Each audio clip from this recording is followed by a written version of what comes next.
Yan, mga mami, ang lakas ng ulan. Pero kailangan pa rin nating puntahan ang ating mga alaga. At sila ay kakain. Ayun yung kanilang mansyon. Maulan.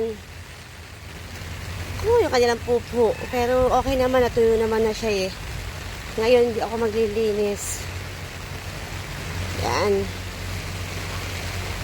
God. Good morning, mga baby. Masama ang panahon. Masama ang panahon. Kamusta kayo dyan? Giniginaw?